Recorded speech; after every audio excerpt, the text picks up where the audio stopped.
Welcome back to another episode of the My Latin Life podcast. Since 2014, My Latin Life has been your trusted guide to traveling and living in Latin America.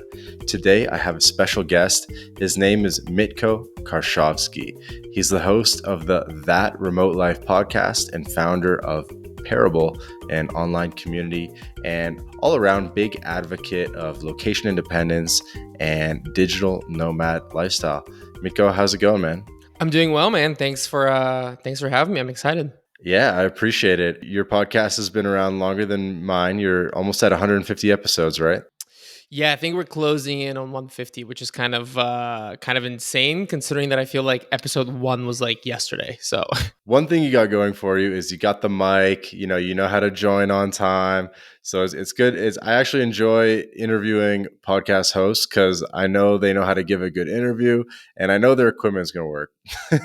yeah, right? And it's almost like we know how to have like a back and forth. Like usually my best episodes are with other people who have run podcasts or do YouTube channels or do something like that cuz they know how to do the back and forth. So, Yeah, man. So I was thinking for the audience, we could give a little bit of a background on your story, where you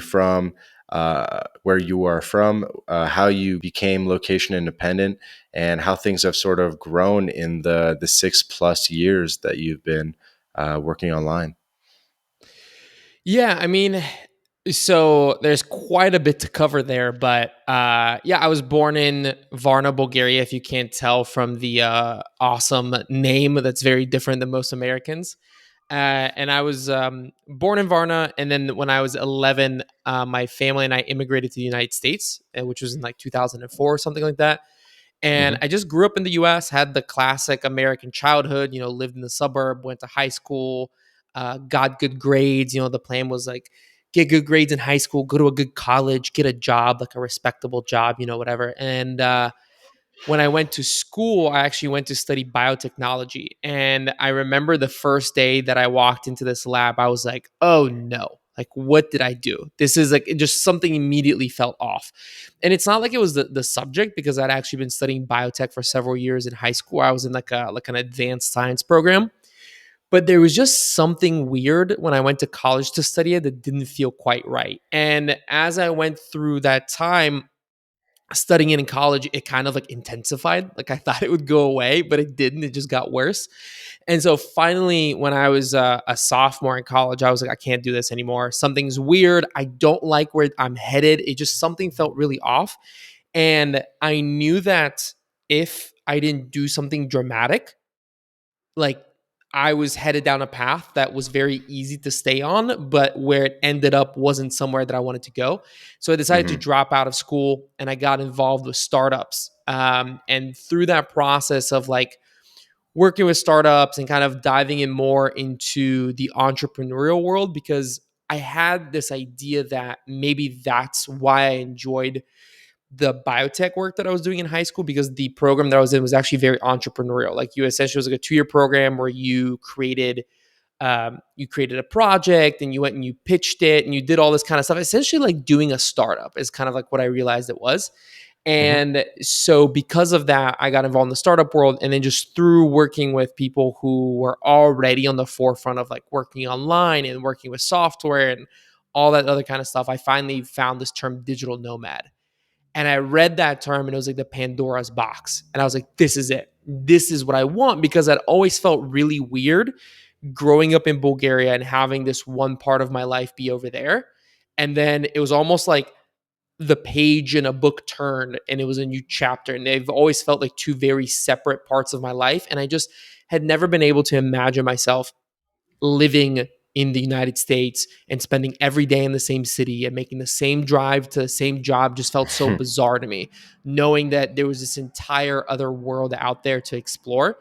And so when I found out that there were people out there that were like doing business and making money and still being um, ambitious is a very strong word, but they weren't just like backpackers that, were bumming around the world, which I think is fine if that's what you want to do, but that's not what I wanted to do. And when I found out there were people that were doing that, that were going out there, that were being ambitious, that were doing cool things and were building businesses, but still being able to travel and to explore the world, I was like, Hmm. boom, that's it. Like, that's what I want to do. And so, yeah, started working online when I in 2016. I started dabbling, and then 2017 I went full remote. And one thing I picked up on there is I think it's interesting how that you started working in the startup ecosystem and kind of through your exposure to startups and the tech Silicon Valley community, you kind of learned about being a digital nomad through Silicon Valley and that culture. Yeah, so I didn't go to Silicon Valley. I thought about going to California, but actually, where I grew up in the US, in Cincinnati, it was a weird time because the tech scene was just starting to boom there. And there's a lot of this movement around like staying in the Midwest, keeping your costs low, and still Right. working on big ideas. So I didn't go to Ramen Silicon Valley. profitability. No, but no, Yeah, but yeah, I almost meant more like culturally. Like you're yeah. probably, familiar with Paul Graham early on and some of the famous like VCs at the time and checking in on things with Y Combinator or reading TechCrunch and things like that. And it was similar for me. I did work in Silicon Valley in venture capital, and so I was exposed to the idea of being a digital nomad, exposed to Bitcoin and cryptocurrency and stuff early on. And I don't really like read TechCrunch, and I feel like I'm not as close to the latest trends in Silicon Valley as much anymore. But I'm almost wondering, like, I wonder what micro trends are popping up like right now that uh, I'm not hearing about because I'm not close enough to the ground. Yeah, I think that they're, I mean, your guess is as good as mine. I'm also not that connected with that world. And I was starting to say something, and then I thought about it and I was like, what do I know? Because like I might think something, but in the people who are in that world that I'm connected with are Uh huh. probably just part of my echo chamber online. You know what I mean? To where I'm like, they're Right. all starting to think like us, but like maybe it's like the five people who think like me who are in my like zone. So Right, right. But long story short, we both found out about remote work and working online early on and decided that that was something that we wanted to do. Now, like you know a lot about the digital nomad ecosystem and probably where this whole thing is headed. Like you're probably, you know what I mean? I think about you. I think about maybe Peter Levels and a couple other people like the CEO of Selena or something that like really kind of know where the digital nomad stuff is headed. We can come back to that kind of later in the show. Kind of some because you've had actually a lot of on that remote life podcast. You've actually had a lot of really cool guests, like I think Nomad X, things like that, like co living, things like that. Just like stuff that really is going to be increasingly big in the future. But I do want to come back to it just to, we'll kind of get to like the future type stuff later on. Um, how long did it take between learning about the digital nomad lifestyle to kind of quitting your job and fully executing on it? And what were some of the? I read that you've done a little bit of everything to make money online. So what was that like in the early days? yeah, I mean, it sounds like a lot less time, but when I was in the thick of it of trying to figure out, I remember it taking forever. I think it took me about maybe like a year and a half to maybe 2 years to really kind of become fully location independent. The only reason why it took so long was because I kept trying to do more of like a startup thing, and like that Mm, was going to be my way of becoming location independent and not just starting to make money. Do you know what I mean? Like any way I could. right. So it was almost like this. I had this muscle that I kept trying to use, and it just wasn't the right muscle to use in that scenario. Um, but yeah, I mean, like I've tried, like you said, and thank you by the way for mentioning me along a lot of those names. I'm humbled to be mentioned as part of them, but um, yeah, I mean, I started out in e-commerce first, just because that was so big at the time. Well, first before that, I tried to do a whole bunch of stuff on my own. I actually tried to do like a double-sided marketplace, which is like the worst idea. It's like the hardest business model to have. And I was like, you know what I'm going to do? I'm going to do this one. And like everyone's like, no, you're an idiot. You shouldn't do that. In retrospect, they were correct. But yeah, so I did e-commerce. I tried doing drop shipping for a little while because that was so hot at the time. It was such an easy model to follow. Um, then I moved into really afterwards, I started working with Amazon FBA, an Amazon FBA business. Mhm. And that's kind of how I got my Nomad wings, so to say, my location dependent wings. And then that business got sold. I was actually like working for the founders, and that business got sold. And then I took like the marketing skills that I learned in there. Started working at an agency with a buddy of mine. We were like running this like little mini super hustle agency, and then after that, I ended up working with another agency, and then was freelancing a bunch of different skills. I mean, I've like sold a lot of different things, and I've sold my time for money in a lot of different fields as well, which while I was doing that was like the worst because everyone seemed like they had their thing and everyone was like an expert at this specific thing and they had this very specific skill, and I've Mhm. always been more of like a jack of all trades. And I remember while I was in the middle of that, it was just the worst because I'm like, what is happening? Like, you know what I mean? Like, I didn't really know what my thing was, but now in retrospect, I know how to do almost everything at least a little bit, which has helped me so much um, in the long term. Just because like nothing seems scary. Do you know what I mean? Like even if I don't know how to do something, I can at least latch onto some part of it and like kind of figure it out. Yep. No, for sure. I think like the CEO should be able to do like every task in the company to some extent. I had a couple things that I observed going back into the vault on your stuff a little bit. I found your Facebook page that hasn't been updated for years, and what I noticed is that you had some income reports, and it was like January 2017 income report, February 2017 income report, and a couple of people used to do this back in the day. The big one to me that popularized it was Johnny FD. Was Johnny a big inspiration for you? Did with his podcast, Travel Like a Boss, and with the income reports? Um, yeah, I mean, I definitely came across his stuff. Not really something that I really follow anymore. But yeah, I mean, there were a lot of people at the time who influenced me. I think, like in that retrospect, like I was influenced a lot more by like Pat Flynn. Mm. Um, He did because income he reports too, right? forever he did Yeah, them, and they yeah, were yeah. actually like really well done.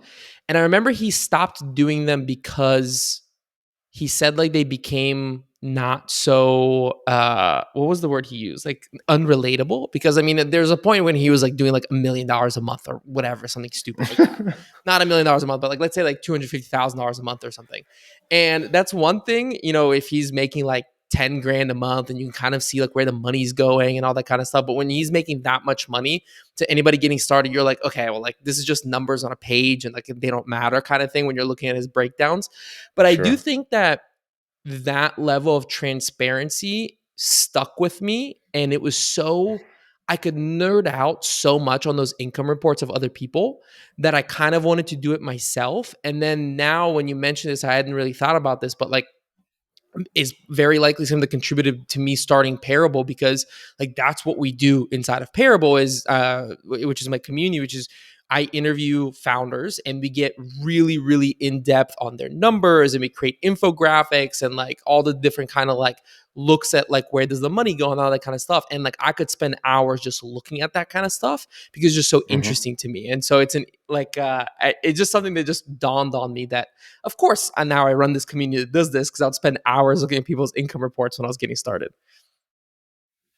There you go. So we found the origin of Parable in the Pat Flynn inspired income reports. Yeah, for sure.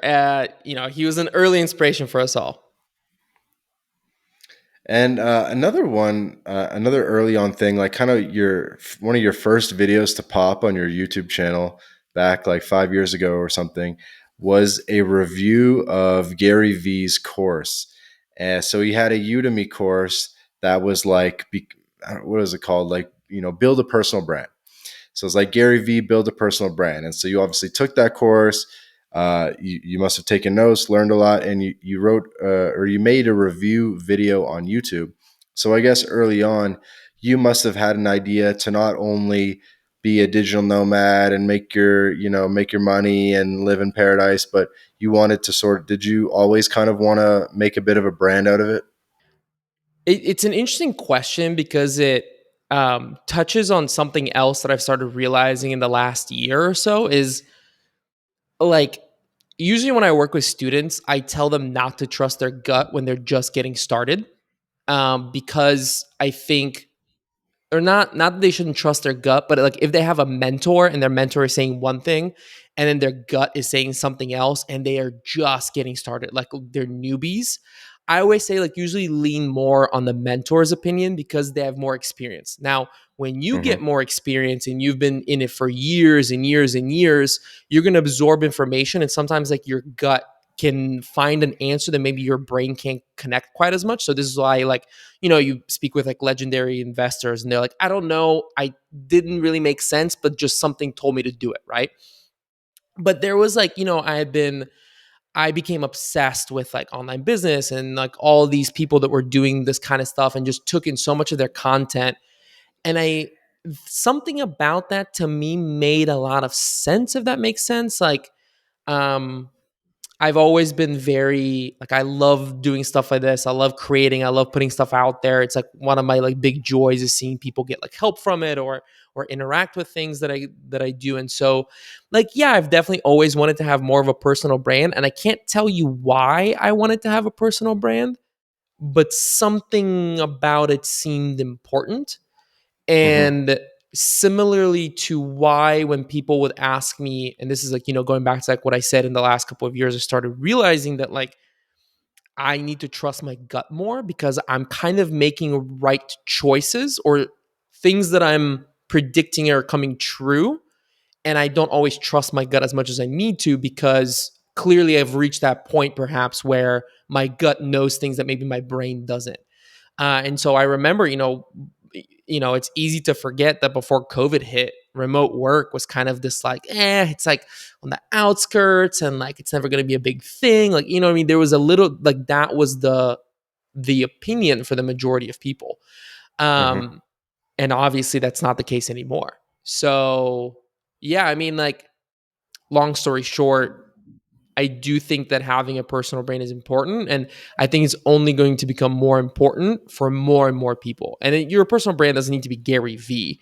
It can be like, you being really well known by the 100 people in your industry that are like decision makers. And that's a killer personal brand. Mm-hmm. I think for me, what sort of helped me get over the hump was actually something I learned from Johnny FD. I remember he had a podcast episode that was something like, "You're not successful if you don't share what you learn." And so I was like, oh, that makes sense. I don't have to get up and grandstand about how I'm like the world's leading expert or something. I'm just sharing what I learn as I go along to help someone that's one or two steps before me. And I always found that relatable. And it makes sense. Like, if you're like, I have like another like way I think about it. Like, what if you were the CEO of like one of the biggest companies in the United States, like $10 billion a year in revenue, but it was private and you owned all the shares and it was just like B2B or something, and so there was no like exposure, and you never told your friends. You could just be like the CEO of like a $10 billion company and like no one would ever know, and you could just like take it to the grave pretty much. And it's kind of like a, I don't know, there's no there's no like right or wrong here, but I just think it's like it would be like it's a very funny thing to think about. And I'm sure there's not too many people out there in that situation, but I mean, to me, like, when you look back on your legacy, I feel like, yes, if you help like increase like the efficiency and commerce of the world or whatever, like that's obviously honorable and increasing like technology. But I think like helping people and sharing what you learn is actually a big part of that. Yeah, and I mean, like, I don't necessarily think that you have to teach what you're doing to be an industry leader because, like, Elon Musk, for example, isn't teaching people how to make electric cars, right? I Hmm. mean, like, there's certain things that he's, or like how to like build rockets, right? There are certain things that he He might builds do in to the give. open though, to some extent. Right. So, I mean, there are some patents that are open for sure, but like, I think it's far more like, I think your actions can speak way more about like what you're doing. And like, when you're watching somebody make certain moves, and if you're, I think it's easier to interpret for most people if they're building it in public. Right. Hmm. Um, but I do think that if you build in public or you teach everything that you're learning, you yourself will learn a lot quicker because there's something about retelling the information where you learn it better, if that makes sense. For So sure. I'm a big fan of like Yeah, everyone whatever knows you that. learn. Yeah. Yeah, whatever you learn, like teach it one step back, right? Because like just that you processing that information in a way to teach it, and it doesn't teaching doesn't mean like having to make a course, but like go out there and write a blog post on how to do it or whatever. That can help you understand it as well. Agreed. All right, moving right along. So you did also mention how remote work has changed uh, in the face of in the face of COVID and the pandemic, and how being and how it basically really accelerated the onset of remote work for a lot of people and created the opportunity to work online for a lot of people that didn't previously have that option. You and I were both working online before the pandemic. We knew about the digital nomad ism, and we made it our vision and our goal to work online, to have greater freedom. I mean, you grew up in Ohio, I grew up in Canada. Maybe like escaping winter was a part of that, and getting some sun and vitamin C. How have you seen the digital nomad community grow, or like what was kind of the before and after like in your eyes?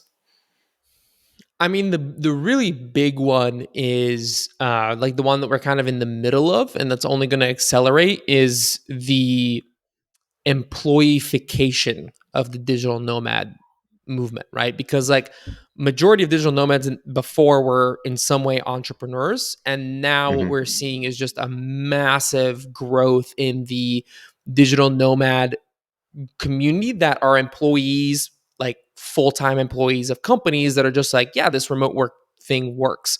Even if Hmm. it's not like completely um even if it's not completely location independent, meaning you can't go to any time zone in the world.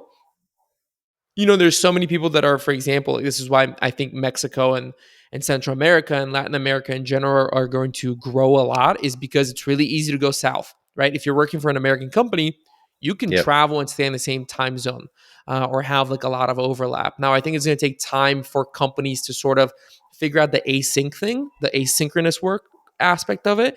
But my guess is you're going to see that grow more of like companies being able to say like, you must be on a US time zone overlap, to then going like, well, maybe we can just do like a 3 hour overlap, or maybe we can just do 2 hours overlap. But I will say that that is the really big, that is the predominant, I think, like shift that's occurring at the moment.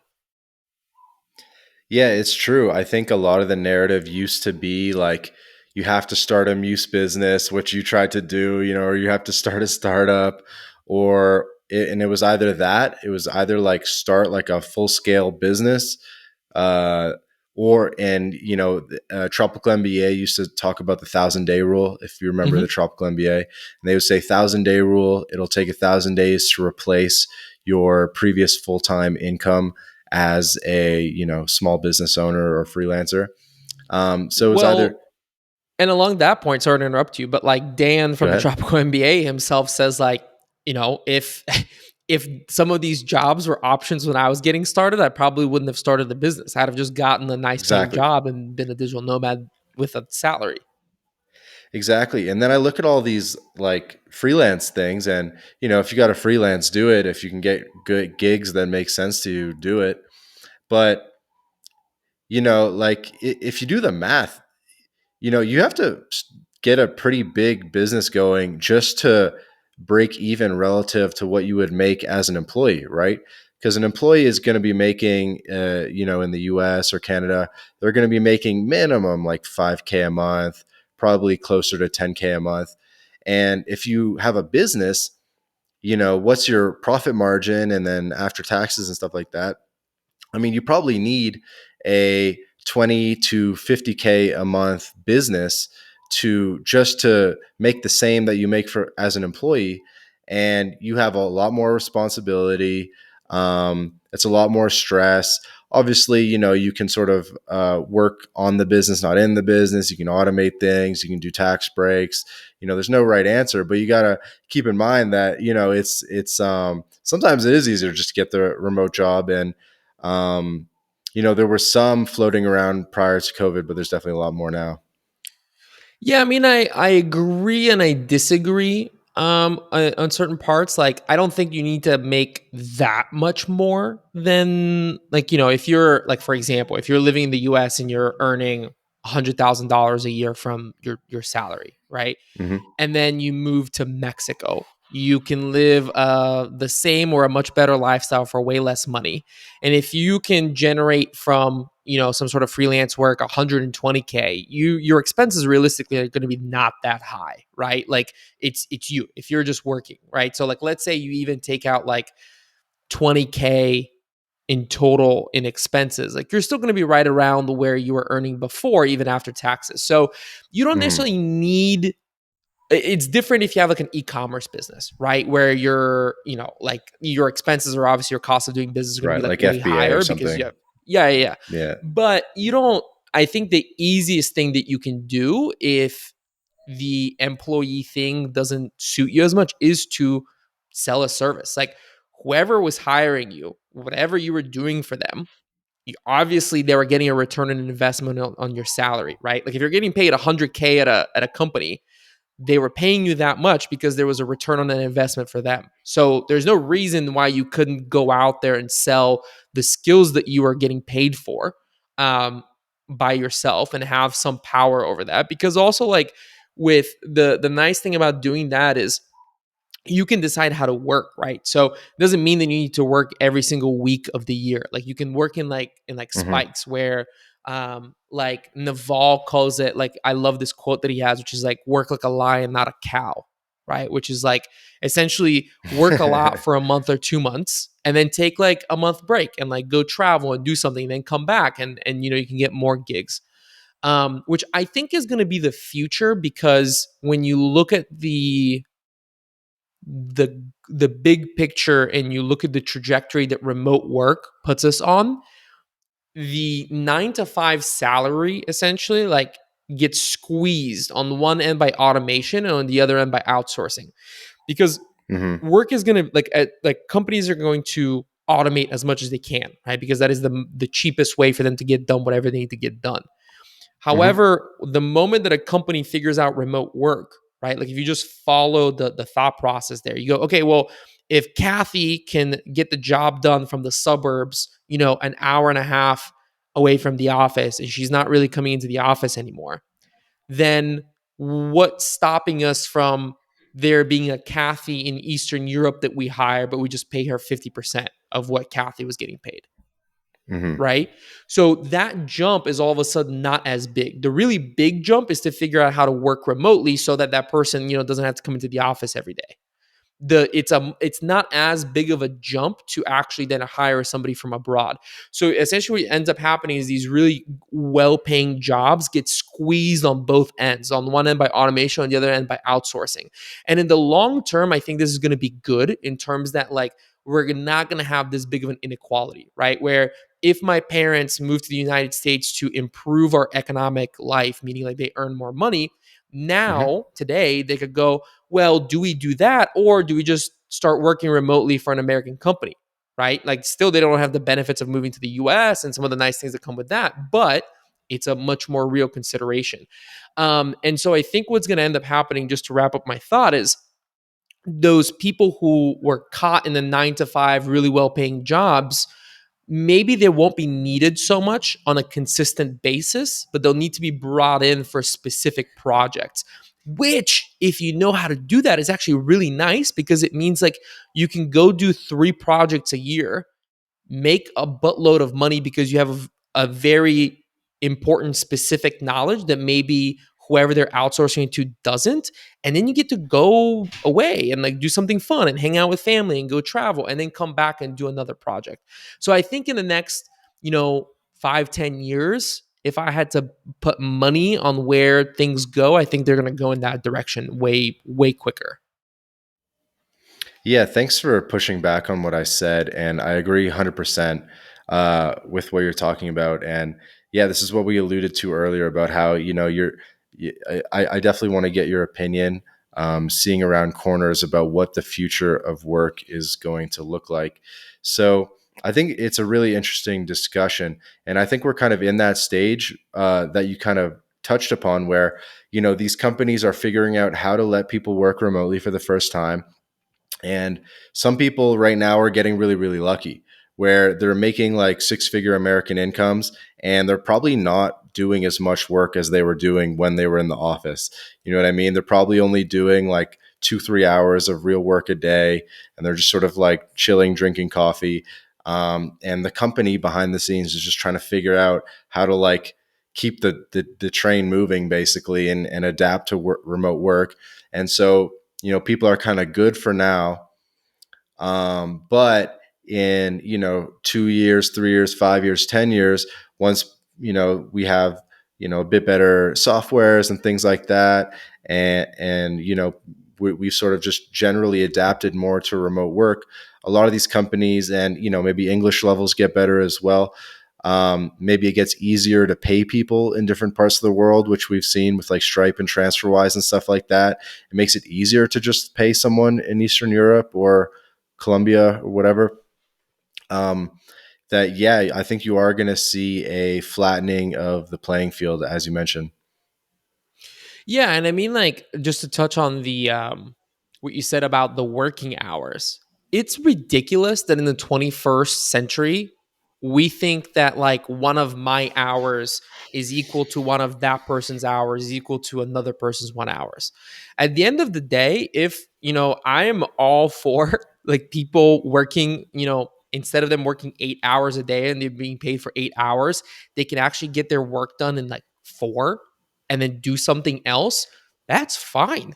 If you're getting the job done and you're creating the value that your company expects of you, which I think needs to be communicated, I don't care, right? Like, and I think that that's so beautiful, and it's something that like unfortunately right now employees kind of need to be like hush hush about. But in the grand scheme of things, who cares? Because I mean, for people who've worked in an office before, you're slacking off half the time anyways, right? Like when you're all of a sudden told like, hey, you can, instead of slacking off on the computer, get your stuff done in half the time and then go hang out and do something else, and they become real motivated real quick, right? Mm-hmm. So yeah, I mean, I don't think I, I that's good, and I think companies need to be a little bit more, I think companies need to be a little bit more understanding of that, and I think there needs to be a conversation around it and find like a happy medium. For sure. And there's another like micro trend within the remote workspace. I'm not sure if you've heard about, and I forget the name, but there's like a whole like Reddit forum dedicated to, and they're called like 2Xers or something, and it's basically like people that take on like 2 or 3 full-time jobs, and there's sort of like an expectation that they're working like 8 hours, but they're really just getting the work done in like 2-3 hours, and they're just working like 3 full-time jobs and making like 3 full-time salaries. And there's all these like Reddit, threads and stuff like that where people are like, oh, I'm making like 300K now. I'm working 2 hours a day, like here, there, and the other place. And when I was wondering if you'd seen that and just what your thoughts are on this little micro trend that I think is kind of funny. I have heard of it. My first thought is it's hilarious, and I think it just goes to show. I don't really have an opinion on it. Like, I don't think, if I had to guess, it doesn't sound very sustainable. Like, I don't think anybody can work 3 different jobs and juggle that for an extended period of time. But I think it's more like evidence of exactly what we're just talking about, where you're expected to work 40 hours a week. You're expected to go in and work 8 hours a day. And, Like I think work just kind of balloons to fit that. And then all of a sudden, when Hmm. you're removed from that scenario and no one's watching over your shoulder, as long as this is my thing, like I want to make this very clear, as long as you're getting done what you're supposed to get done and there is no drop in quality, I think it's a great like evidence point, like a data point of that, Hmm. I think you don't need to maybe do things the way we've been doing them, because the 40-hour work week is from like the industrial era where literally Hmm. every Hmm. person's hour was the same, sitting on like the assembly line. Hmm. And so, in this trend of people sort of getting squeezed at the edges by automation and sort of a worldwide labor market and things like that, we've talked a bit about creating a brand, branding yourself as an authority or expert, which will kind of help you to charge more per hour. What do you think people can do to sort of fight back against these trends and ensure that they stay employable and in demand? I think this is so. I would say there's two things. One of them is to start developing your entrepreneurial muscle, because that type of an economy, like that type of like a labor market, like you called it, is going to be more entrepreneurial. Like doesn't necessarily mean like like what you think about an entrepreneur in terms of like a startup founder, but it's certainly going Hmm. to require more of that muscle, more of that skill set. So I think starting, if you have a job right now that's taking care of your financial Expenses. needs, Yeah. yeah, your expenses, go start a side hustle and just start like, something that's like it's just for fun.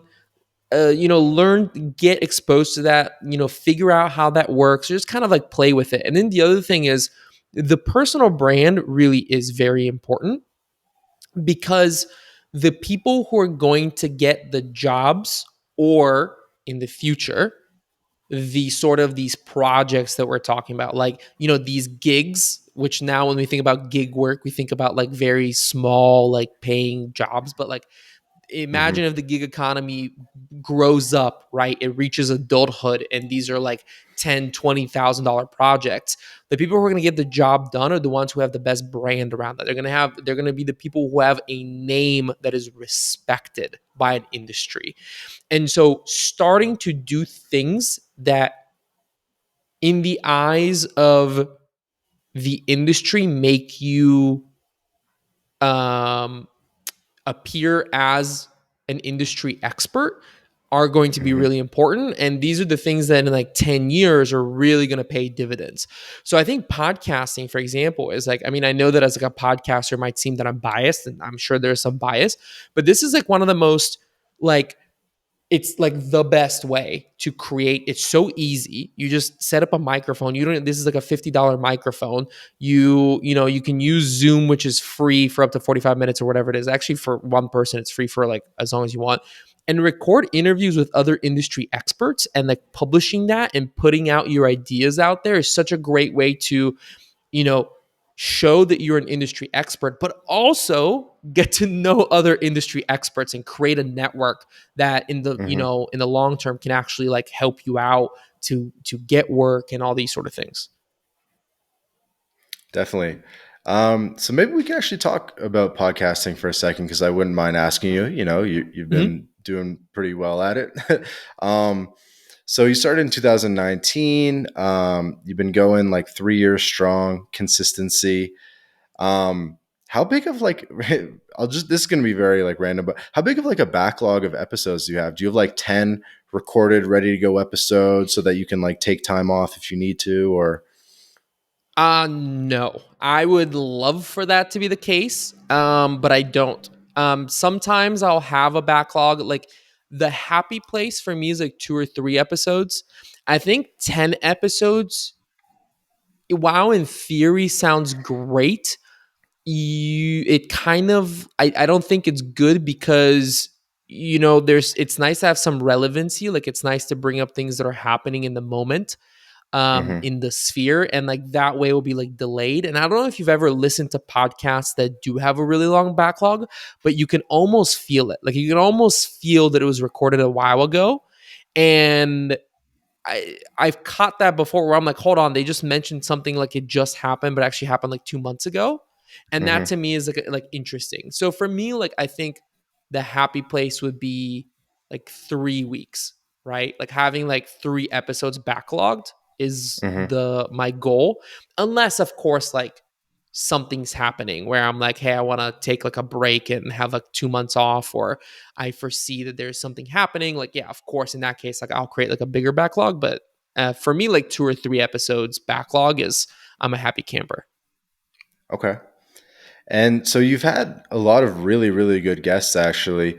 How do you like source your guests? Like how much outreach do you do? At this point, do you have a lot of inbound? I do have a lot of inbound at this point, but I kind of have a rule about not really taking anyone who's inbound because I find that the best interviews, like the interviews that I enjoy the most and the interviews that listeners enjoy the most, are the ones in which you can like tell I've been very curious for a long time and have kind of like naturally like I'm really excited to talk to that person. You know what I mean? Mm-hmm. And so I don't really accept a lot of pitches. It must be like somebody who like sometimes I'll accept a pitch where somebody pitches me and I'm like, oh, I've been wanting to talk to this person, right? Mm-hmm. But usually I just kind of like follow my curiosity, and I'll find interesting people for whatever reason, or maybe somebody who I've met in person and I love their story, or somebody whose writing I've really enjoyed, or whatever it may be. I've become like, I had like a Google Doc at one point where I'm like, the perfect guest is blah blah blah blah blah blah, and there were a bunch of points, and I actually gave it to a virtual assistant to go and like find people and then like send out outreach emails, and it was just like, I don't know, they did a great job. It was like I was just like, meh, like this didn't exactly turn out the way I wanted it to. So I just reach out to people who I think are interesting and who I'm generally like genuinely curious to speak with. So Yeah. And is it mostly like through Twitter or emails, or what do you find works best for the outreach? um I mean, Twitter is a new one for me. Like Twitter just in general for me is new, and I'm very excited about it and I really really like it, and it's worked well for guests, but it's new. In the past has been Instagram or email. Okay. Or like a connection, like or someone who's been on my podcast who I know Right. knows them, or something like that. And they just share the WhatsApp contact, do a little intro maybe. Yeah, or do like an email, yeah, Mm-hmm. introduction. Okay. Awesome. And yeah, I mean, I guess, and just for a little bit of context for people, one thing that really caught my attention, I had to open it in a tab here, was that you actually just shared your numbers last week for the pod downloads of the podcast, and so it looks like you've cracked 2,000 downloads a month, a couple of times on different months, and you're actually hitting like all time highs now. You've done, I guess, like over 50K downloads in the past 2 years. I'm not familiar with this software or like dashboard though. Where's this coming from? That particular one is Transistor, which is my hosting platform.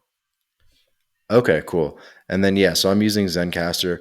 Um, and sort of a related question. I noticed that you don't put all the episodes on YouTube, or if you do, you sort of like name it differently or like upload it a little bit differently. Is there a reason why you kind of only put the podcast on the podcasting platform and not YouTube? Just production wise, I was doing like 3 videos a week on YouTube for like a few months, and I just kind of got burnt out, and I was trying to do Mm-hmm. too many things. I love YouTube. Like for me, Mm-hmm. video is kind of like the master content, so to say. And so Uh-huh. for a while there, I was making podcasts with like video first, and then like the audio was getting like pulled into like as like a podcast format. Yeah. Then I spoke with somebody who works in the field and actually gave me some advice around like like long form hour plus podcasts don't do well on YouTube. They can actually like hurt you unless you're like massive. Like if you're Joe Rogan, it's like a different story. But Uh-huh. you like essentially what he suggested was doing like 10 to 15-minute clips of each episode and just kind of like finding kind of like Mm-hmm. a hot take chapter. It's 10, 15 minutes and putting it up that way. And it was just taking too much work. So it's something that I hope to come back to eventually. I just need to have like better operations and systems set up to support that. Yeah, I would love to contract out like a clipper guy that could put together like reels. Yeah.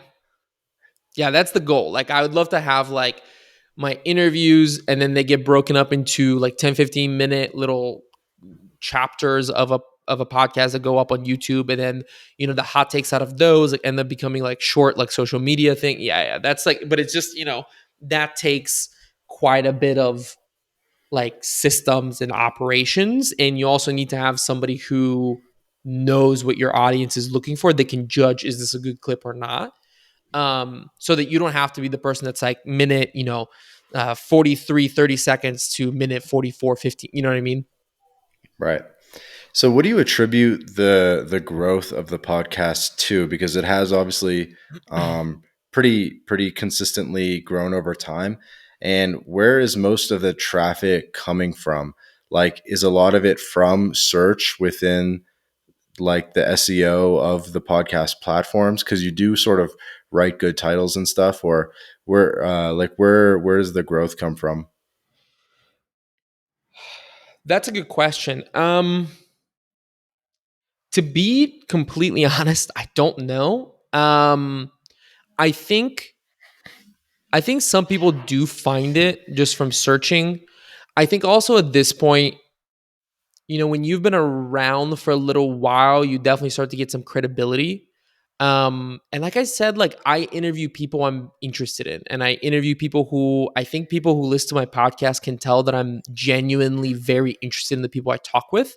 And I think that Hmm. comes through. So I think there's quite a bit of like uh like person to person recommendations, if I had to guess.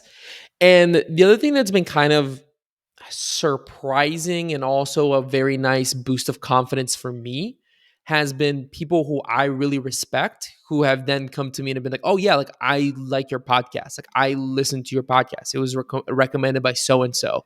Um so I don't know, honestly. Those are just my best guesses. Like I don't think social media really does anything. I mean, I'm sure it gets some like traction from that, but I don't know, man. I think Spotify does a good job. I know actually I have the most subscribers on Spotify. Um, Hmm. so I don't know, man. How many I subs you're are there on Spotify? I think we're about to cross 800. Okay. Which it's weird because like I don't know, man. These like statistics podcasting wise like don't really mean anything. um they're so like bizarre, like some things like what is a subscriber, and I think like I listen to Spotify's the most because theirs is like literally like somebody who clicked subscribe and they have like the exact like data because it's their platform. Hmm. So yeah. Well, you've been consistent. You've been getting good guests. Um, Yeah, I almost feel like I know the answer and it's going to be underwhelming, but like, what do I have to look forward to when I hit like 1 year of podcasting, 2 years, a little bit of extra credibility, the base will grow a bit. Maybe I'll start getting more inbound. I've already been getting like really good guests and stuff, but like, what did you have any like epiphanies or aha moments along the way? Did you ever like pivot slightly in how you did it? How's like the journey been? Yeah, I mean, I think like the biggest epiphany is consistency really matters because no one like, I've had some, like you've said, like I've had some people come on the podcast who I've been shocked have said yes, right? Like I had the CEO and founder of Evernote. That's Yeah, kind of I bizarre to saw me, that. right?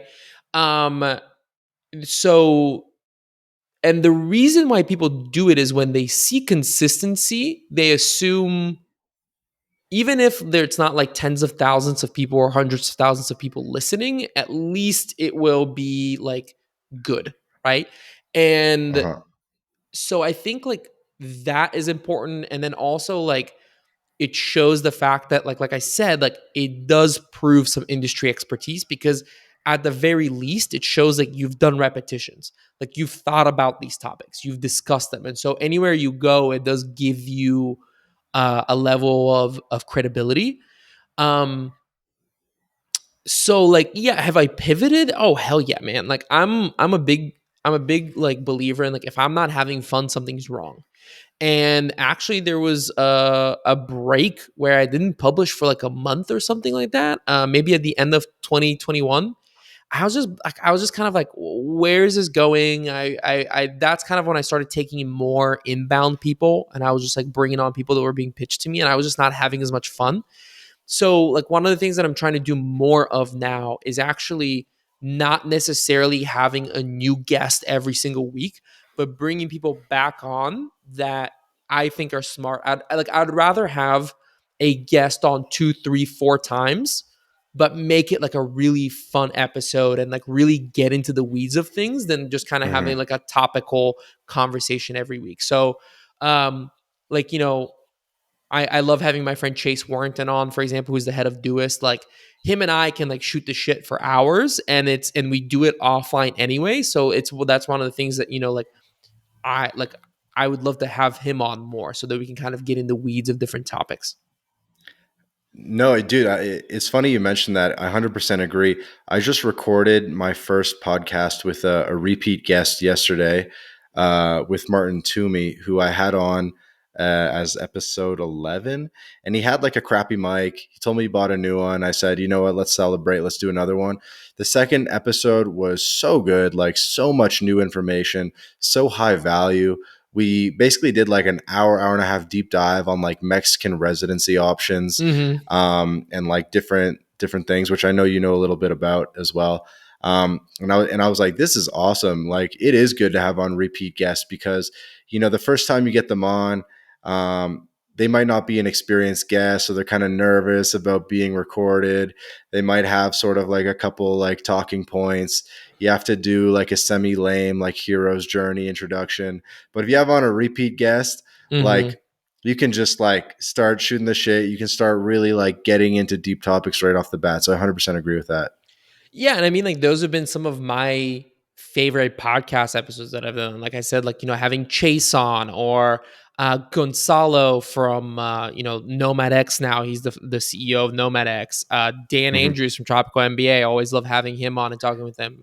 I've had Andrew Henderson on a few times from Nomad Capitalist. Of Wow. course, my friends Travis Sherry and Jason Moore, who both have their own travel podcasts.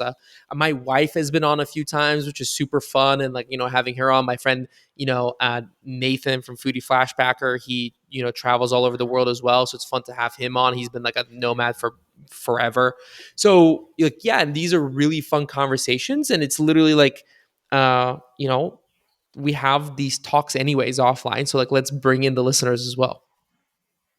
That's awesome. I didn't know you actually had one with Dan Andrews. I just sort of like said Tropical MBA because I thought you would have known about it. That's awesome. That would be like a dream guest for me. Yeah, Um, he's been on. I think he's been on twice. But yeah, I speak to him, relatively regularly. And I really appreciate his. I'm part of the Dynamite Circle, which is their community. But like, uh-huh. I think he's what I really like about him is he's very I don't know if retrospective is the right word, but whenever he comes on, he always does a good job of being like, "Hey man, like this is hard work, and there's all these, and like there's no right or wrong answer." Like he kind of gives you a very deep answer. Do you know what I mean? For sure. For sure. I guess quick question. What's the Dynamite Circle like these days? Is it still chugging? Is it still good? Yeah, I mean, they just did an event. They're doing an event right now in Mexico that I wasn't able to go to, but they did an event in Mexico City in October, and it was awesome. It was my first one because I actually joined right before COVID hit off, so I got to meet some of these people online, which was really great. But really, going down there and doing one of those conferences, just really high level conversations and hanging out and getting to meet some of these people that I've known online for years, Hmm. and then getting to hang out in person and like have beers, and it was yeah, it was great, and I'm very excited to see kind of what happens now post COVID as more places open up and hopefully more people can attend live events again. Yeah, because it was so meetup oriented and like you definitely get FOMO hearing about the old like DCBKK events and stuff. Yeah, and I mean, like, I think they describe themselves as an events company, right? Like they have an online community, but I think, you know, and I mean, I don't know if Dan would agree or not, but like so much of it is around like it's almost like the community is there to like hold things together uh and keep everyone together until they do another event. Like I think that's everybody's favorite part. Yeah, thanks for reminding me. Maybe I should look into that now that we got my Latin life chugging. I got something to potentially contribute and talk about. And then another one, I noticed you had something about the Nomad Capitalist Live on your YouTube channel, sort of like a review of the event. Did you go to any of them in Mexico or anywhere else? No, I actually had a friend of mine, Chapin Cruder, who was like a media coverage person. He was asked to go there and like cover the event. Hmm. And so I saw that he went, and I was just very curious. It's I don't belong amongst those people. Like their net worths are like ridiculously huge and dwarf mine. But I just wanted to hear what it was like and what was going on there and that kind of stuff. And so I know they have another one coming up soon, which actually I was like, I'm gonna reach out to Andrew and see if he wants like somebody to go cover the event or whatever. So Hmm. yeah, I don't. It sounds like it was a good event. And we're going to have to talk a little bit about Latin America before we wrap up, talk a bit about Mexico. One last question, sort of about podcast audience or your audience in general. Because, and Nomad Capitalist makes me think about this question because he's very much like 7 and 8 figure entrepreneurs. Like, that's my market, like, blah, blah, blah. So, your audience is kind of more scrappy people. People are typically probably earlier in their journey of working online, making money, things like that. Um, how do you think about like how do you think about monetizing your audience or having an offer to sell to them? It kind of also feeds into the like, what's the future of the podcast? What keeps you going? Like, have you found an offer that works? Because here at My Latin Life, there's like a couple different people that are into it. There's digital nomads, there's people who are looking to travel, and they're not there's not much like of like an offer to put together for those people. But then there's people that come to me and they're like, oh, like I'm going to retire. I want to buy property in Latin America. I need my taxes figured out. I need residency, blah, blah, blah. And there's like a million things you can like offer these people. And so for me, like I'm sort of like having to balance the two, but I was just curious how you think about, providing value to your audience in that way in the future of your podcast and how you address your audience. Yes. So, I think the interesting thing here is that a podcast listener is going to be like the warmest lead ever, just True. because it's such a personal experience. Like more than any other type of content, when you have somebody's ideas and thoughts and like and voice in your ear day after day, and I'm sure that you've experienced this with other podcasts that you've listened to where like you almost know them, and then when you like if you like ever met somebody who you listen to on repeat, you're almost like, oh my god, like I know everything about you, and it's so funny that your dog's name is Charlie, and like whatever, right? Like, and get kind of creepy sounding real quick. And because of that, I do think like, it's funny, I was just having this discussion on Twitter with someone. It's like it's not a top of the funnel thing, right? Where it's like your podcast is almost like where somebody comes in and just finds out about you and they're like, oh, interesting, they have a podcast, and they start listening to the podcast. And then they become a very warm audience. Um, and so in terms of like how I like monetize it, I am considering bringing on a sponsor for the first time. Hmm. In the past, I've just never even thought about it because my audience wasn't big enough, and like the podcast wasn't big enough. And recently, like you said, the podcast has been growing, which is great. And on top of that, I've had conversations with like marketing leads at some companies that have actually like expressed interest, which has been great. And I've realized like, oh, this is actually interesting to some people now. So my plan is like my content will always be free. Like my podcast will always be free to people. I'd love to bring on a sponsor to, at minimum, make it like self sufficient, right? Like the podcast itself to be self sufficient, Hmm. because I have an editor and all that kind of stuff, and people who help me out with that. So, them being able to be paid out of the podcast would be sweet. And then you know, there's going to be different types of people who listen to the podcast, and those people may be interested into different things. So, like right now, a majority of my revenue comes in from like coaching programs, because I've found that that works well and that I can create a lot of benefit for people. And then, Parable is obviously growing, but memberships take a while, to be honest. Like they just like, they almost need to kind of like, they grow very slowly in the beginning because you need like network effects and these sort of things to start working, which is starting to happen now with Parable. But it's going to be a specific type of person that ends up going into Parable, right? It's not going to be the right thing for everyone who listens to my podcast. Um, and then I think, like I said, there's always like the potential to use the expertise and the credibility I've developed around the topics that I discuss to do like lots of different service things or products or whatever down the road. So I don't really look at it as like, is the podcast my product? It's more like I listen to the people who are listening to the podcast and see if there's any way that I can solve their problem, right? Is there like a problem they have that I can solve? And is there then the overlap of, is this a problem that I'd like to solve? Hmm. And wherever that happens is, uh, something I'd like to work on. Yeah, no, I can tell you're like a super genuine guy, and that's what makes talking to you a pleasure. Is that um, like some people would they'd be like, get this like broke audience away from me, like trying to scrape together $1,000 or whatever. You know what I mean? But like you're just so enthusiastic about remote work and the future and where things are headed, and opening people up to new opportunities, and it's just and I think when you have that genuine enthusiasm and excitement, good things are going to spring from that anyway. Yeah, well, thank you. I appreciate that. Like, yeah, I think I'm just.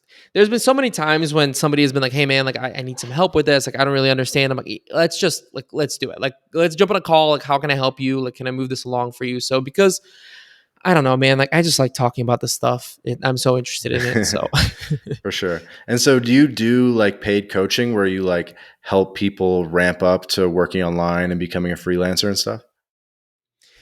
yeah. So, that is like I said, my main gig at the moment, so to say. And it's like one of these things like, wow, Parable is the long term goal and like that's growing. And I do like hot seats inside of that. And we have like an on ramp that I'm actually updating at the moment because like my biggest thing is stop taking in more content. Like take action first, then learn, right? Which I Hmm. think is like a Sahil Bloom quote. Maybe I'm saying that I'm crediting the wrong person. But like take action first, and then when you run into an issue, then look for help. And so many people do the opposite. Like we're told like you must learn this and this and this and this and this and this.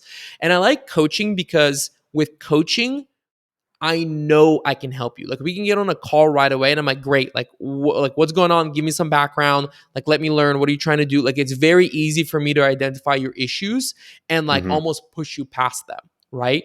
And it's relatively lucrative in terms of like people are paying for my time and expertise.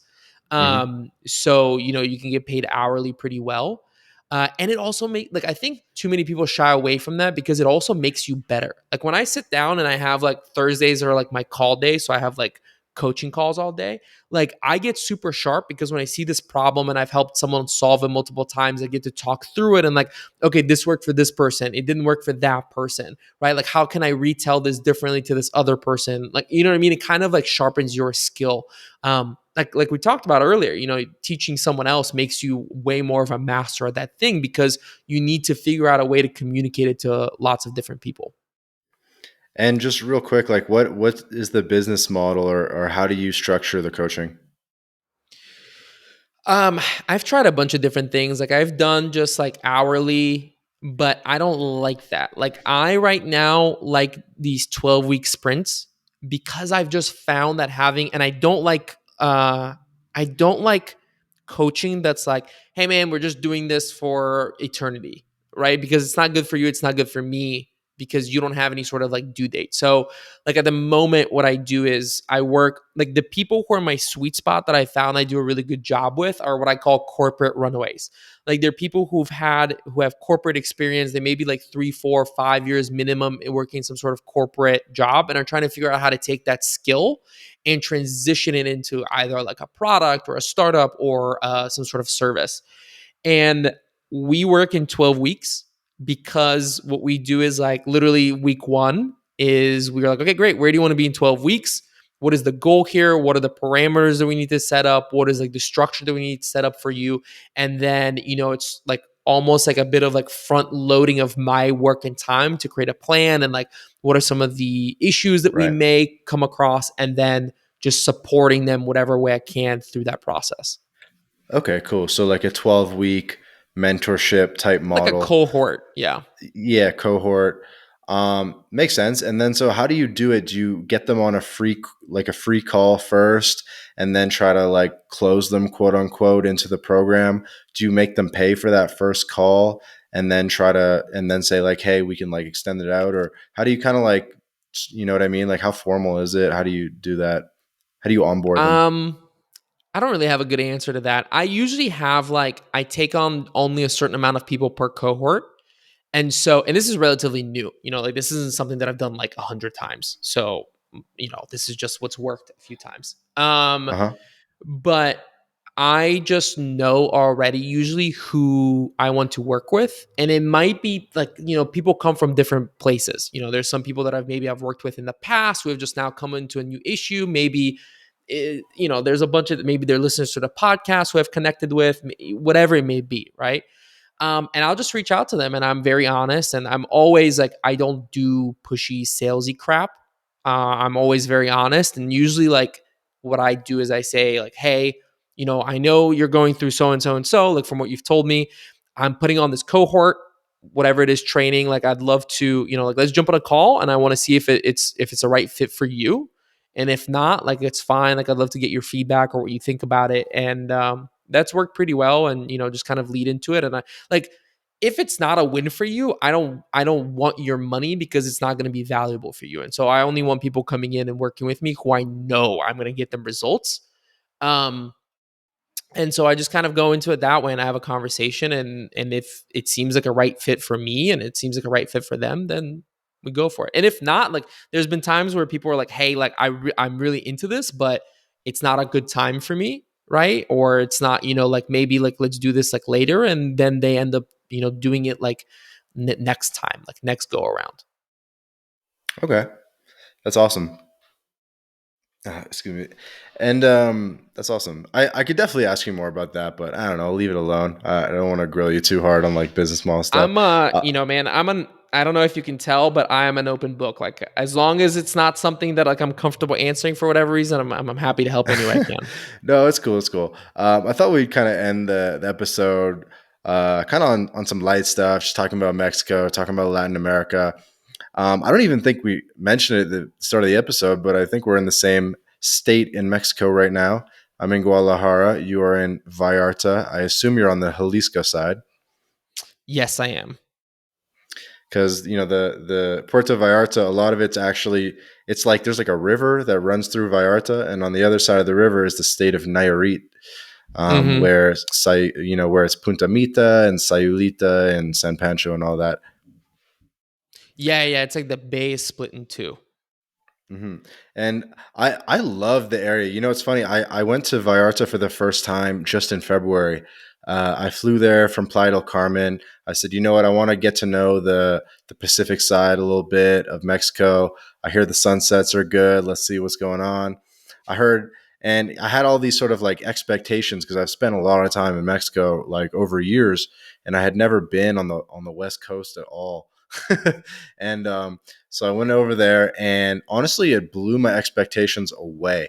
Like Vallarta was so much better than I thought it would be. I thought it was going to be like more of just like a tourist playground, sort of, or just sort of like more like resort oriented. But it actually is like not that resorty. It's a very like thriving real city. I thought the nature was amazing. The Bahia de Banderas, like the big bay that Vallarta's in is like amazing. It's so nice. It's huge. I thought the beaches were way better than I thought they'd be. I thought the sand was nicer than I thought it would be. The sunsets were amazing. I liked all the mountains like just behind the city. So there's just amazing views like everywhere. Like everywhere you look, there's like huge mountains in the back. Like I remember the first night I was there, we're like, and I was just like, yo, like this looks like the Italian Riviera. This looks like Napoli. Like you got like the beach and then like a crazy huge mountain in the background, like way bigger than I would have expected. And yeah, I could keep going, but overall, like I really like Vallarta a lot more than I expected. Yeah, I mean, like that's why we decided to base ourselves out of here for 6 months, and it's like why we came back here after visiting here, coming here for the first time last year. Was I'm a water guy. First of all, like I grew up by the water, so I'm always like wanting to be by water. And I really liked it here because I really like visually, it's very stimulating in terms of like you have like you mentioned, like the mountains running into the water, which I think is a very nice mix. Like people Hmm. really lose their crap over like sea views, and sure, like I like a sea view as well, but for me, it's the two running into each other that's really like striking and really beautiful. Agreed. Um, and then it has this like I don't know if you know this term solar punk, but Puerto Vallarta is very solar punky. If you know what that means, it's like I this like don't. Please tell. futuristic. So solar punk is like, you know what like cyberpunk is? If you know like what that looks like image wise. Not overly. I'm picturing like a DeLorean or something. Yeah, like cyberpunk is sort of like um a slightly like a futuristic city that has kind of like not taken the right turn. Like it's usually dirty and like it's over like there's like no trees and it's like all gray and like tech and like whatever. Like if you Google like pictures, you'll see what I mean. And solar punk is sort of like what if like the future went in a way in which like we incorporated more nature into our like urban environments. And so it's usually these futuristic looking cities, but with like lots of green. And I think Puerto Vallarta has a lot of that because, like you said, like the mountains are right there. And like literally, there's like, you're in a city and then there's a street and then it's a jungle, right? And at the same time, though, because there's a lot of like property development here for good or bad. There's a lot of like outside money coming into Puerto Vallarta. Outside money meaning like coming from Canada and the US specifically. Like there's a lot of very nice tall buildings. And so it does have that solar punky vibe to it, which I enjoy. That being said, though, I felt like there wasn't that many high rises. There was actually like it's actually the whole beach was just lined with like 3 4 story buildings, and I was just looking at this for the most part, and I was just looking at this, and I was like, yo, like I wonder what this is going to look like 100 years from now when it sort of looks maybe more like a Balneario Camboriú, Brazil, or a Dubai or something like that, where it's like true like skyscrapers on the beach. Because it's really not like that. It's still like very chill, low rise buildings. But I definitely agree that I love cities that have both mountains and ocean at the same time. So you might think about like a Vancouver, a Barcelona, a Napoli. There's not too many cities that do it and do it well, and that's one thing I like about Vallarta is they do it really really well. Yeah, there's some cities in the Balkans that have a similar vibe as well because that mountain range is so intense. So I'm Hmm. sure you're gonna have. I've never been to Albania, which is weird because I grew up like a stone's throw away from there. But like I'm sure they have some cities there, but like they're not gonna have skyscrapers. Varna, where I'm from, they have that a little bit as well, and maybe that's why I like it so much. Is it like I don't know, it feels nice, it feels homey in some way. Hmm. On the ocean better though, and especially the Pacific, because you basically get to see the sun setting over the ocean, and it just like falls over the water, and it's really so much better than when it falls over land or a hill or a random building. Like watching the sun set over the water, and then particularly in Vallarta for whatever reason the like afterglow. So when the sun like falls below. the visible field below the ocean, and it's like the afterglow, and it's like orange and red and purple. In Vallarta, it was like so nice and so beautiful every night. It was crazy. Yeah, and there's this like here there's this thing about sunsets because they are so beautiful. So like there's so many rooftop bars that like you can go and like watch the sunset, which is always nice. And there's one Hmm. actually across the street from us here that we'll go, and very often we'll go watch the sunset there. And the other thing that's nice about Puerto Vallarta that we haven't really mentioned outside of the nature is the infrastructure, because the Hmm. Wi-Fi, there's a lot of places on the West Coast don't actually have good internet, and here in Puerto Vallarta, the internet is actually like decent. Like you can find good internet, and the airport is actually like it punches above its weight because it's actually a relatively small airport, but it's well connected, which is always nice.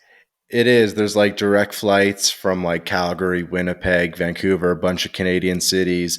Obviously, a lot of the U.S., especially on the west coast of the U.S. So think like Oregon, Washington State, things like that, like Arizona. So like I find that um, East Coast people typically go to the Playa del Carmen and Riviera Maya, and then West Coast North Americans, I mean, typically go to Vallarta, and increasingly like Mazatlan and Acapulco and things like that. Yeah, I think like a lot of the east coast of Mexico has become overrun, especially during and post COVID. Like Playa is Agreed. like Agreed. nomad. It's like it's so many nomads there. And so that's one of the reasons why we look for other places. Not because I don't like nomads. Like obviously like I love this community, but it's nice to be somewhere where there's like maybe a little bit more local. And it's kind of a funny statement for Puerto Vallarta because there is a lot of like expats that live here. Um, but yeah, I don't know. We like it here. It's a little Uh-huh. bit like Puerto Vallarta is a bit expensive, especially where we are here in Zona Romantica. It's quite expensive, which is kind of the big downside. I remember I would go to these sort of like a set of taco stands outside this like big like pharmacy or grocery store in Zona Romantica, and the Yeah. particular taqueria was called La Hormiga, I believe, which means the ant. And there's kind of like two or three there, and I was like, this stand is unreal. Like they really had it going. Yeah, I know. That's down the street from me, actually. So, yeah, I know it well. It's the Guadalajara pharmacy in town, which is like Yeah, the only yeah, yeah. legit pharmacy because all the other pharmacies, and anyone who's been to Mexico is going to know this, are selling like every drug that you shouldn't be able to buy, but you somehow can. So yeah. Hmm.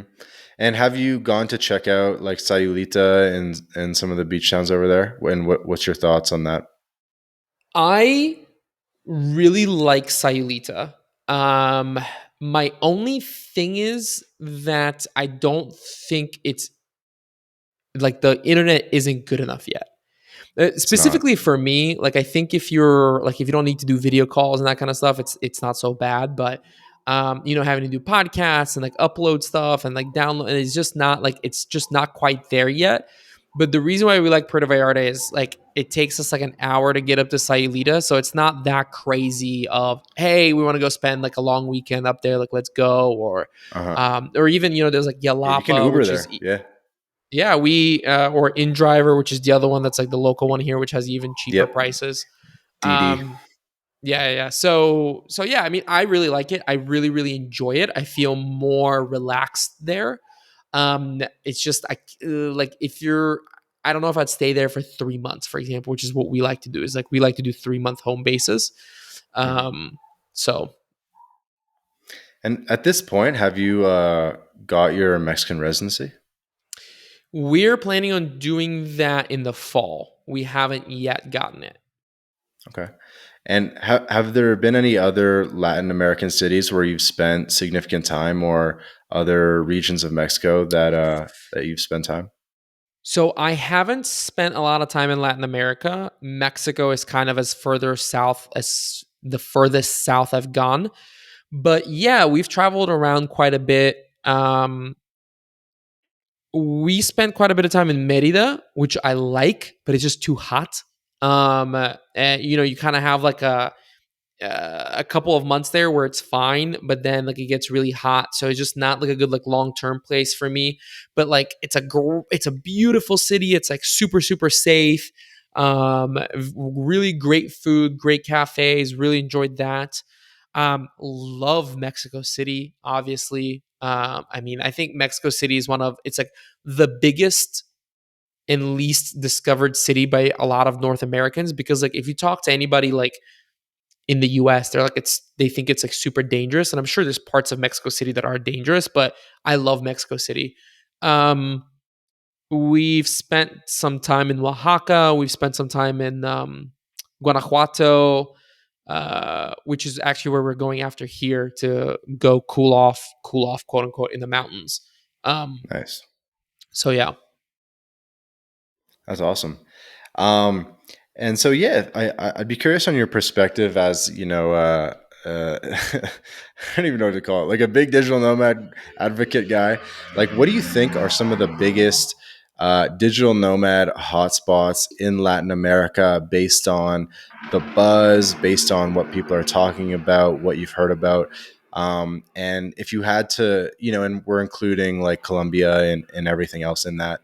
Um, if you had to sort of like rank them by buzz or rank them by places where you think there's like the highest concentration of digital nomads, what would be like the top 5, top 10? I mean, definitely Playa, for better or for worse. I think Medellin for sure has a lot of people there. I think Brazil is coming up more and more. Like I hear Brazil more often. My friend Gonzalo is obviously doing a lot of work down in Brazil, which maybe is why I'm hearing about it more. Um, I feel like Costa Rica has always been on the map, although it kind of doesn't have a brand yet. Like I feel like they haven't quite dialed in, if that makes sense. Mm-hmm. I really think Mexico is going to be a really big one going forward. I hear Buenos Aires a lot as well, but I think at that point you're starting to get a little bit far, and they have some economic issues that I think make people a little bit uncomfortable at the moment. I just think in general Mexico is, again, for better or worse, is going to get a majority of it because it's so easy for most Americans and Canadians to just come down here. I just hope it Definitely. spreads out more. Like it shouldn't be like 80% of the population in Playa shouldn't be Americans and Canadians that are nomading there. So I hope there's a lot of great places, and I just hope it like spreads out a bit more. Yeah, and I've contributed to that. I've spent a lot of time in Playa. I know it inside out.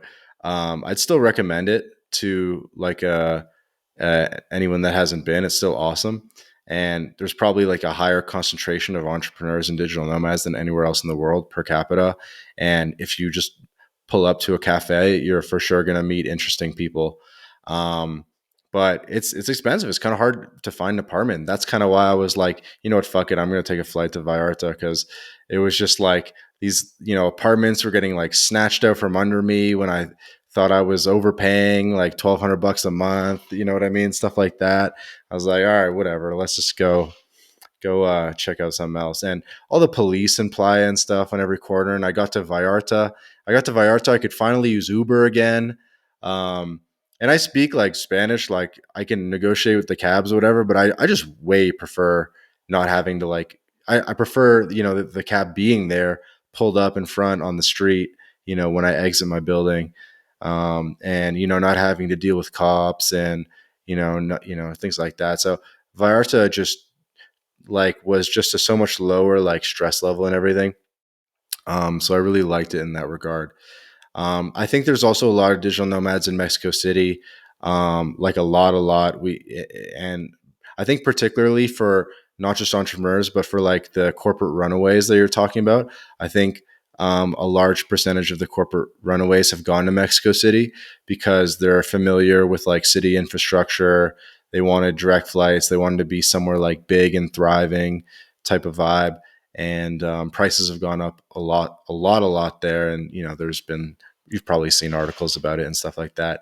Um, but then I really think like the west coast of Mexico is the place to be. There's so many options. There's so many like cool cities with like 500,000 people, and you can sort of like pick the vibe or the like city dynamic that works best for you.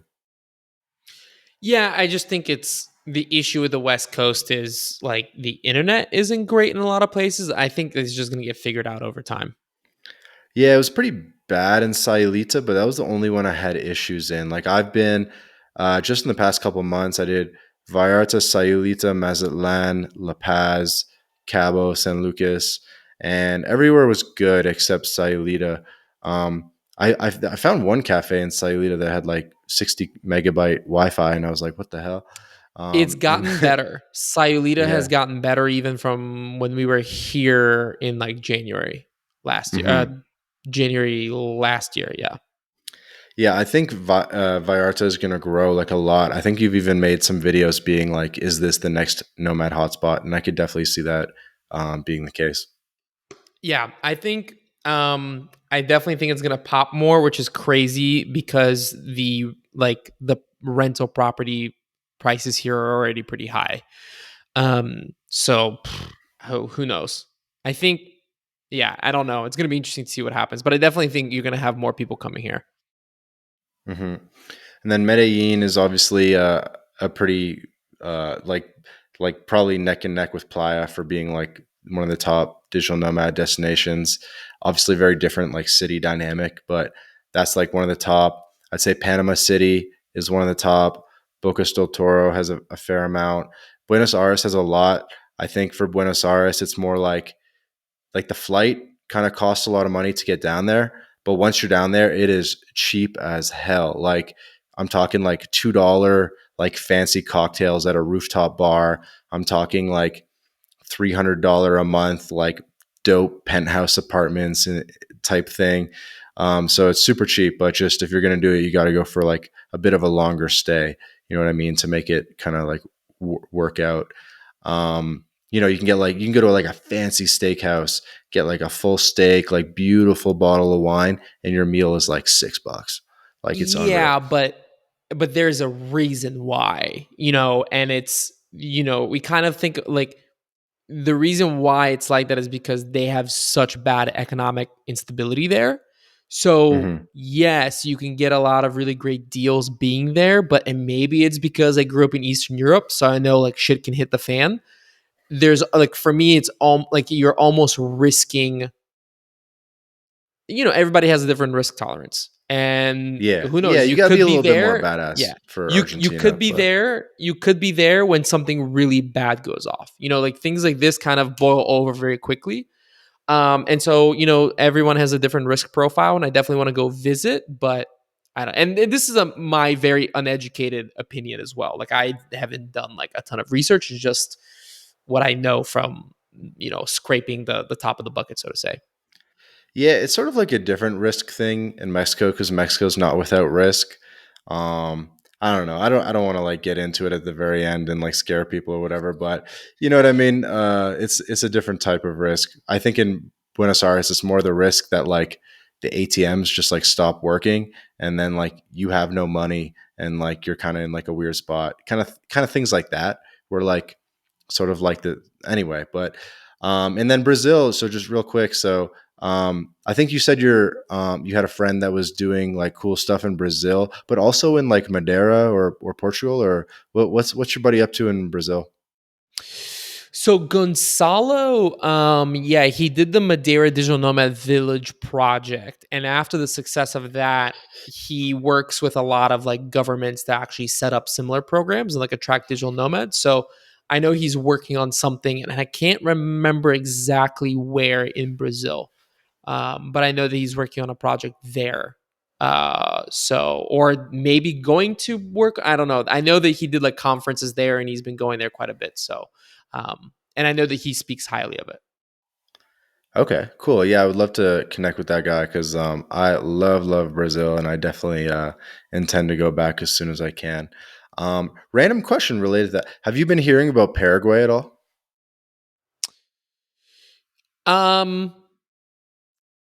Not a ton. I mean, I have curiosities about that part of the world, but I haven't like been specifically hearing. Okay. Okay. Yeah, no, it's cool. They have like a really easy residency program, and it can make sense for a lot of people from like a tax perspective, and then like a whole like Mercosur like access to Brazil perspective, stuff like that. Um, but yeah, man. So you've been really generous with your time. We just hit the 90-minute mark, so I thought we'll get to saying our outros and whatnot. Here with Mitko from the That Remote Life podcast.